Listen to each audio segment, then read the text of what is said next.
Good morning. I'm Sandy Walden, your master grief coach with Serenity. Forgive me for being messy. There's probably still twigs in my hair. There's dirt on my cheek and my arms. I really felt like I needed to come and share something. And so I decided just to get down here in my messiness because this is about power. Don't give up your power.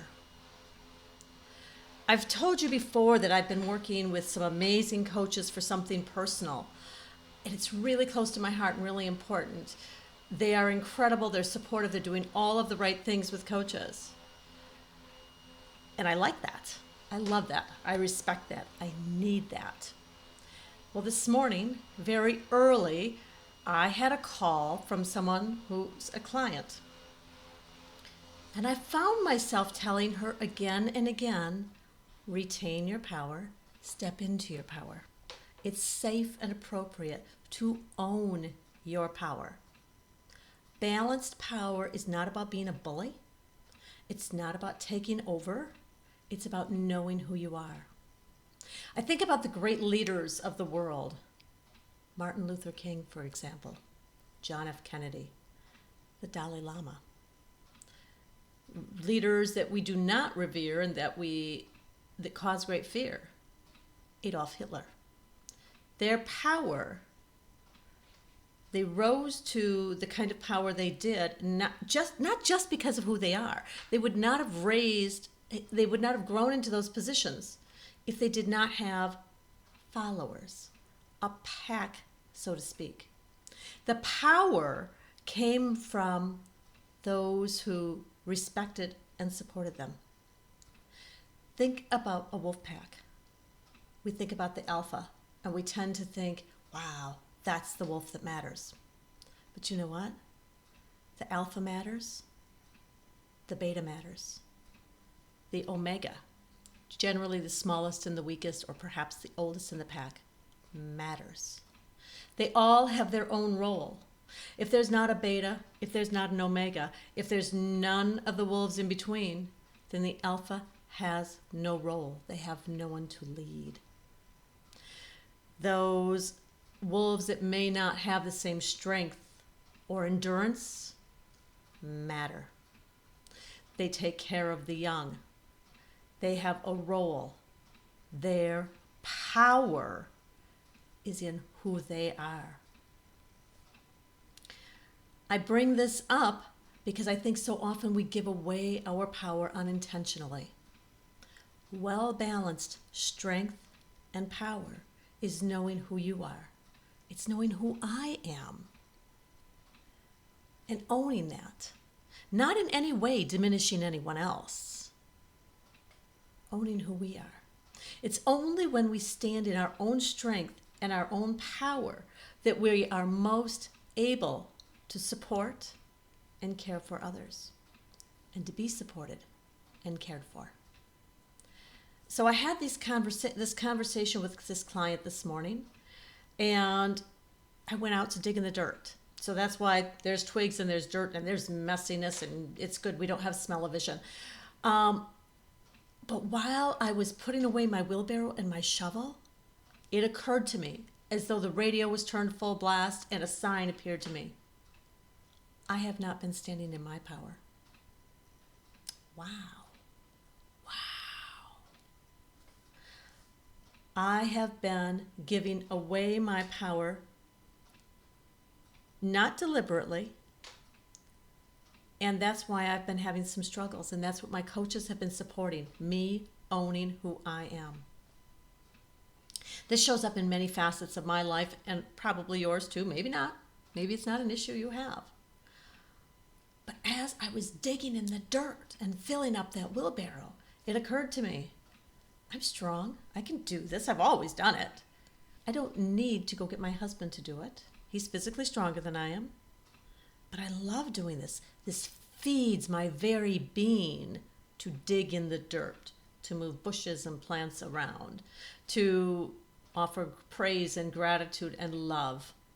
That's my superpower, if you will. Perhaps my superpower cape really comes in the form of a battered old cap and the shoes that I wear when I dig outside. What is your power? What is your power? How can you stand fully in your power? Now, you know I'm a master grief coach. I'm also a coach trainer. I'm a Reiki master teacher, and I'm a hypnotist. I don't often I talk about the ways that I help and support my clients because that's what matters to me. But I don't ever think I've sat here and said, you know what? I'm really good at these things. That might sound like it's outsized ego. On the other hand, think about this. If you're going to a dentist and they say, well, I'm all right, but I'm not this good at it, are you going to let them get out the drill? I'm not. I want to know that the dentist I'm going to is really good at what they're doing. If I have to have open heart surgery, I don't want to talk to the surgeon who says, yeah, I'm pretty good. There's other surgeons you probably would do better with, but I'll do in a pinch. I want the very best. I want them to know they're the best. I want them to own their expertise and their power. I encourage my clients to do this all the time, to trust their feelings, to trust who they are, to stand in their power. They are the best version of them that they are. There's no one else who can be Pete or Jamie or Hilda. They are the best at them. What they do for a living, maybe they're not the best in their role. Maybe they are. But understand what you are really good at. Understand what your role is. Are you the alpha? Are you the beta? Are you the omega? Are you somewhere in between? There's nothing less than the other. Every follower of Dr. Martin Luther King was just as important as he was. Because without those followers, his message would not have been disseminated across the planet. We would not still be reading the words he wrote and listening to the speeches he gave, which are so powerful and so moving. Whatever your role, you matter. Step into your power. As for me, I'd like to invite you. Send me a message. Book a call. Because yes, I'm an amazing coach. I'm an incredible coach trainer. I'm really good with Reiki, and I'm a very good hypnotist. I share these skills with you because they're good for me and they're good for you. Owning who I am does not in any way diminish anyone else. I'm a good mom. I'm a great wife. It doesn't mean I don't have room to grow. I do. I'll get better. And I'll probably make some more mistakes. That's okay too. Step into your power. Own who you are. It matters. So much more than I can say. Wherever we are in that pack, would I be the alphas if I was in a wolf pack? I doubt it. I don't think so. I'm willing to bet I'd be a beta. Maybe I'd be a rank that's a little lower socially, but that has its own power. I don't know. I kind of like all the roles. I kind of dig it.